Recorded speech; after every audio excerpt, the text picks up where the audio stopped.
Now, here with your late headlines, it's the ITV News.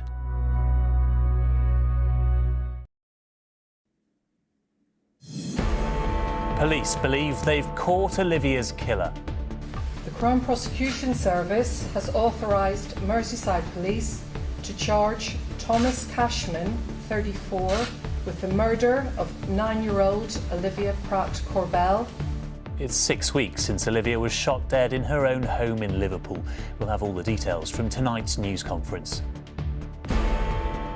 Also on the programme, spending cuts to pay for tax cuts. Liz Truss arrives smiling at Conservative conference as her Chancellor's accused of toasting his mini-budget with bankers. Saturday night in, the biggest rail strike of the year, cancels plans across the country. And a portrait of a king, the first official photograph of Charles III.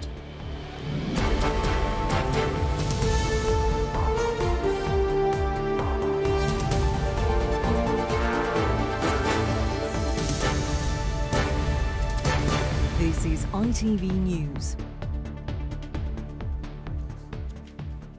Good evening, I'm Paul Brand.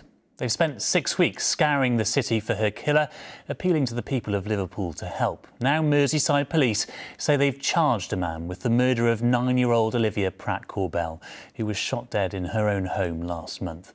34-year-old Thomas Cashman is also charged with the attempted murder of Olivia's mother and another man who'd entered their home. From Liverpool, our North of England reporter Sangeeta Lal reports. Innocently caught in the crossfire, Olivia Pratt Corbell was killed in the place she should have felt most safe.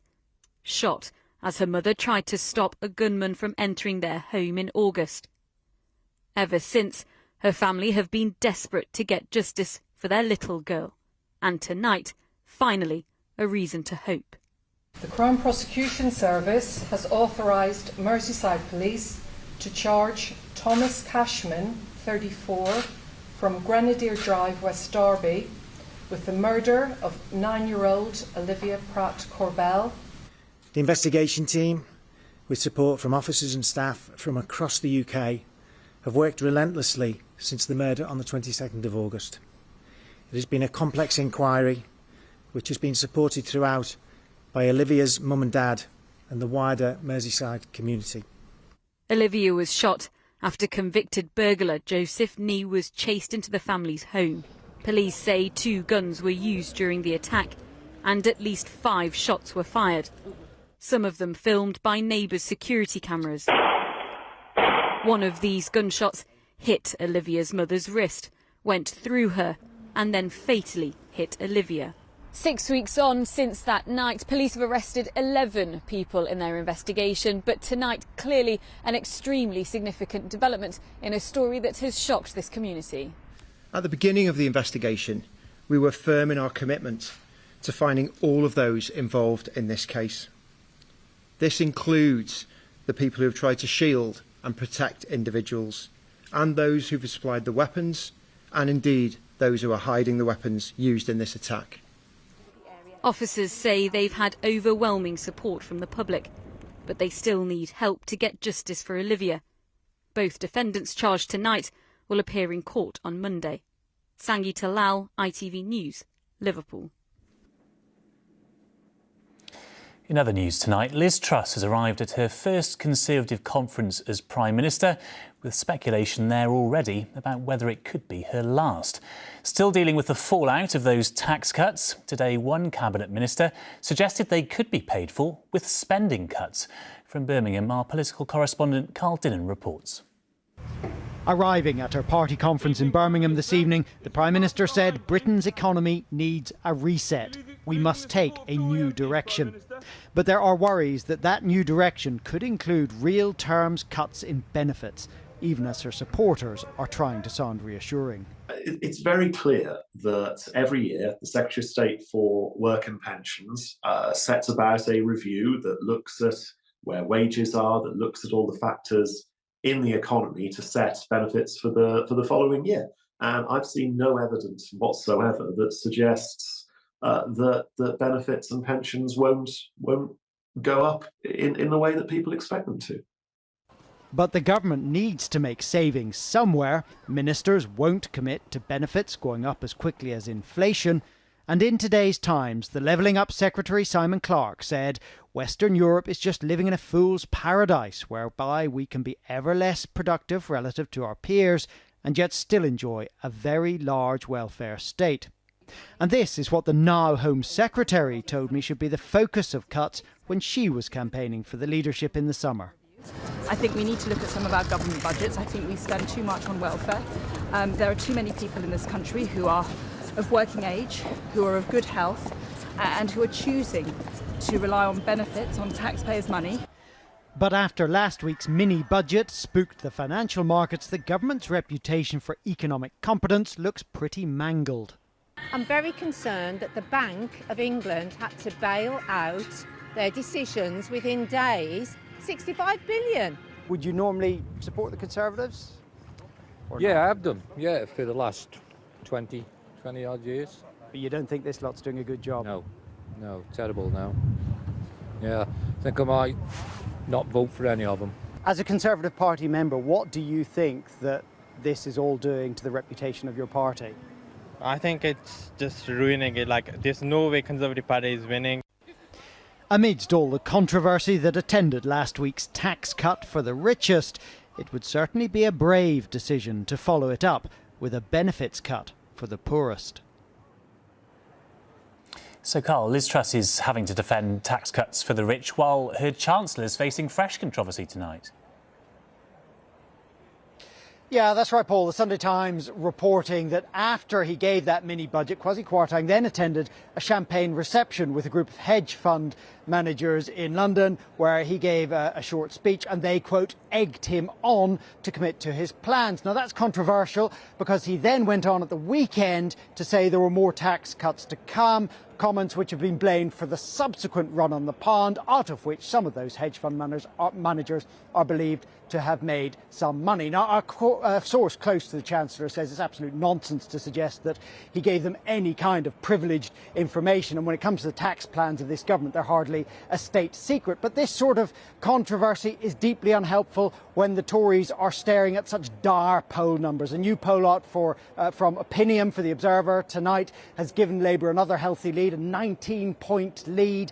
But worse than that, it says that 71% of people who voted Tory at the last election think they've lost control of the economy. And Liz Truss's personal approval ratings are worse than Boris Johnson's were when he resigned. All right, Carl Dillon from Conservative Party Conference, thank you very much. There was little working this weekend on the railways. 4 unions staged the biggest strikes of the year. Around 90% of services were cancelled in the long-running dispute over pay and conditions, disrupting sports fans, shoppers and even tomorrow's London Marathon. What's worse, there's still no sign of the strike action leading to an agreement. Amy Lewis reports on a day of misery for many. On any other Saturday, London's King's Cross would be one of the busiest stations in the country. But today, you could hear a pin drop. Trains, like talks to resolve this latest strike, at a standstill, much to the misery of those trying and often failing to travel. How many hours did the disruption delay your journey? I think 2 hours, 2 or 3 hours, something around those lines, yeah. So I actually work in a coffee shop inside a station, so of course that's really affecting our business as well. Do you support the strikes? Yes. How come? Just because they need more pay.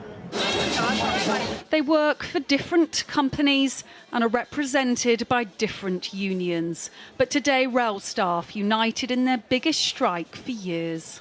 There have been picket lines outside of train stations around the country today. More than 50,000 rail workers have gone on strike from 4 different unions. It is the first time they've ever done this on the same day. It's in a dispute over pay, jobs and working conditions. Network Rail say they've offered their workers a pay increase and under the deal wouldn't make any compulsory redundancies. But we're part of the public sector, and actually the 4% pay offer that we've made for year one and another 4% that would happen in January next year, I think is absolutely in the same space as we're seeing awards for teachers, doctors and nurses, police officers. But clearly the unions disagree, so therefore can we expect to see many more strikes? Well, there is a real risk of that because, say, striking won't magic up additional money. 90% of train journeys have been cancelled across the country on the eve of the London Marathon, and as many are getting away for the weekend. Are you purposely targeting people going out and trying to have fun? No, we're not targeting anyone. The tube is running at the moment in London and people can go about that. We're very sorry that the marathon has been disturbed and we don't want that to happen. We don't want those charities to suffer. But we must pursue this dispute. We should expect something that matches the cost of living in this country, yes. The trains will be back moving tomorrow, but talks appeared to be going nowhere. More strikes are planned for next week. Amy Lewis, ITV News. Police investigating potential human bones discovered on Saddleworth Moor say they've not found any identifiable remains. Excavations are continuing. It's thought any remains could belong to 12-year-old Keith Bennett, the final victim of Moor's murderers Myra Hindley and Ian Brady, and the only victim never to be found. Sport now, and the Premier League leaders Arsenal showed their class, ending Tottenham's unbeaten start to the season in the North London derby. Chris Scudder has all the action. And finally, a portrait fit for a new king. The first official photograph of Charles III has just been released. His Majesty is pictured smiling at Buckingham Palace with his arm around the Queen Consort, both standing alongside his son, the Prince of Wales, and his wife, the Princess of Wales. All still in their mourning clothes. It was taken on the eve of the late Queen's funeral. And that's it for tonight from me and the whole weekend team here. Good night.